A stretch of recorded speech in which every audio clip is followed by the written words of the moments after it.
Hey guys.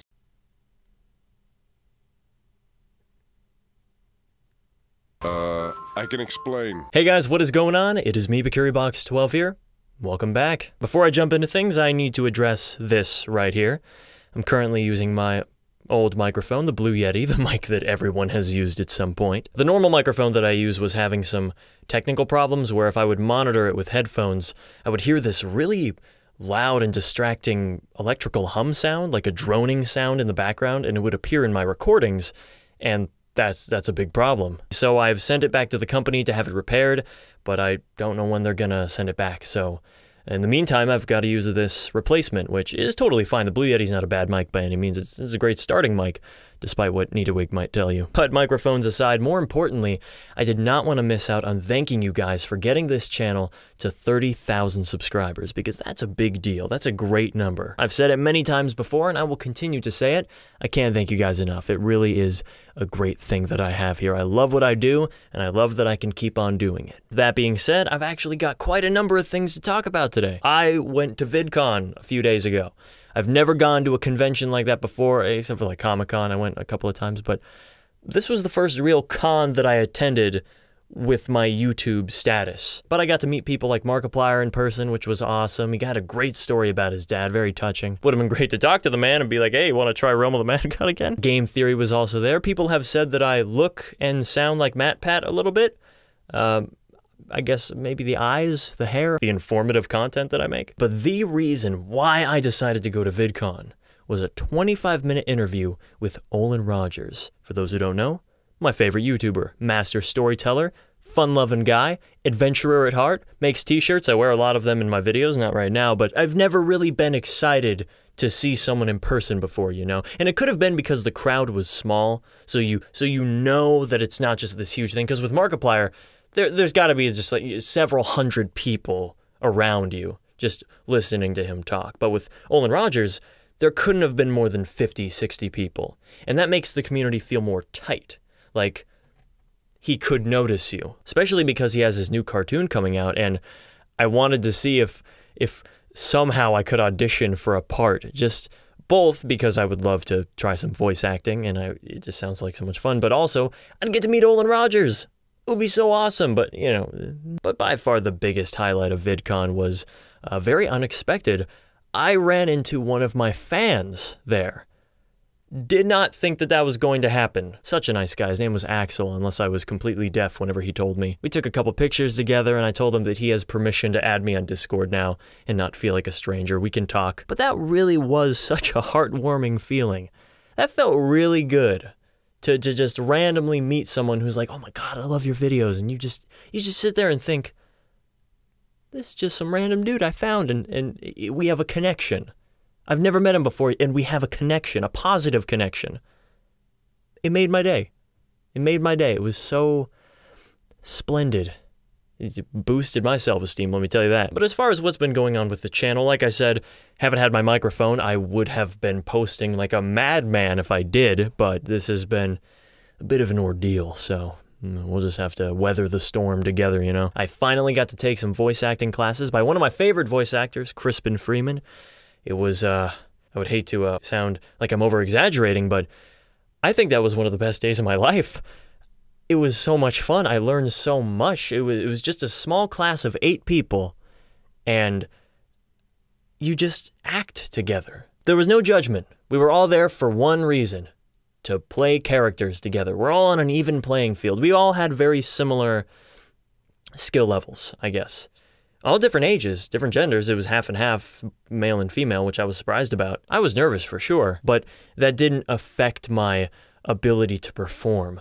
I felt like I was in my element. It was such a powerful learning experience for me. The 2 different types of actors inside of us, so the technical and the emotional actor, knowing how to draw from each of them mid-performance, the process that goes into dubbing over an anime, matching the lip flaps, and still being able to give a believable performance without holding anything back. And anytime we would mess up a line or something, there was nothing to be ashamed of. It happens. We just do it again. Say, ah, dang it, I messed up. Let's go for it one more time. Crispin would give us some tips to try and guide us in the right direction to play these characters while still being ourselves. And that was one of the biggest takeaways I had from the class. Whenever you're acting, You don't want to try and be a character. You don't want to act like a character, pretend to be this imaginary, fictional character.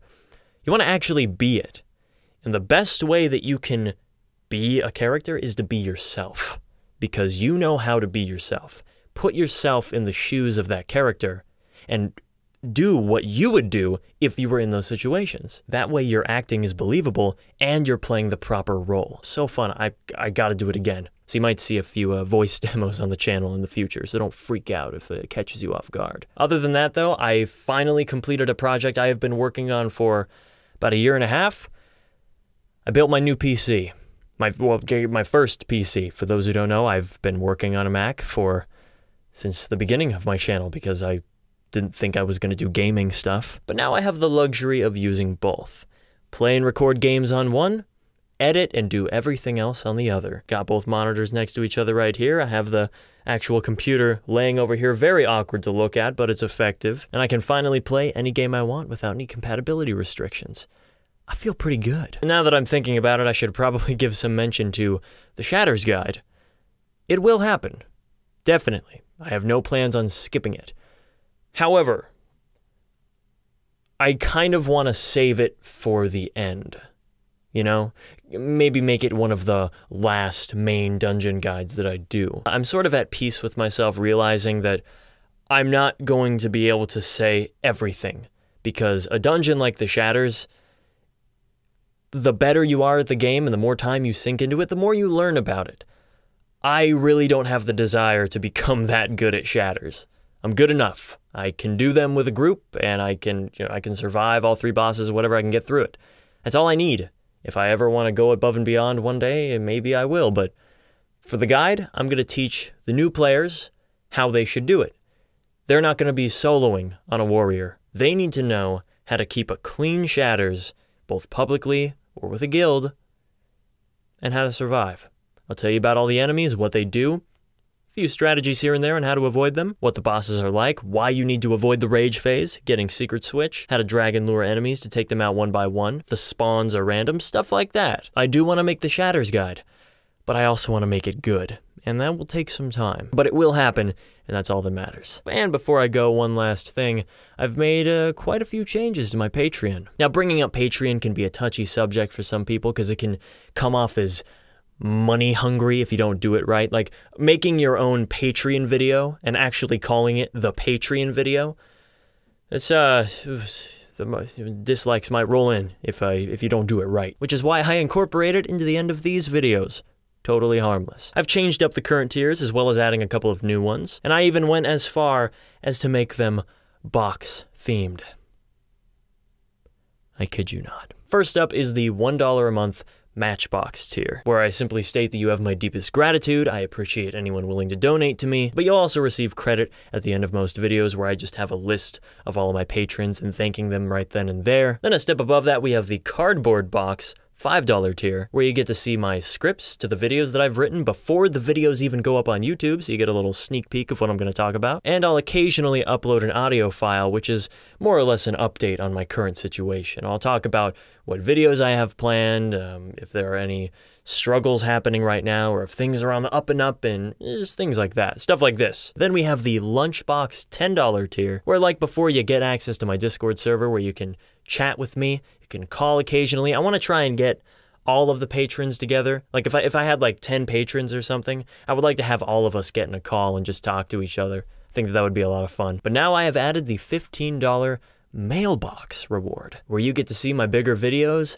ahead of time. I'll upload them to YouTube about a week ahead of time and give you the link so that you can view it as many times as you want before the real thing goes up. And then finally, we have the $20 Bikiri tier reward, which gives you everything from before, plus a guaranteed one-on-one call with me every week. Realistically, I don't expect anyone to donate $20 a month to me unless they are extremely wealthy. So this is really just there for the future's sake, just kind of looking like a more professional Patreon page. It's like half these aren't even going to be reached, giving people the option if they so desire. So yeah, that's what's been going on with me. Finished up my first year at community college, taking a summer course like last time. It's going very smooth, nothing has really changed. I'm really hoping that within this next year I can find my destiny, because we can't afford going to university. Time to get a job, oh boy. Anyway, Thank you guys so much for watching. Thank you guys again for 30,000 subscribers and for sticking around so long. It means a lot to me. And as always, don't forget to check out the next episode whenever I post it, which will probably be soon. All right? See ya.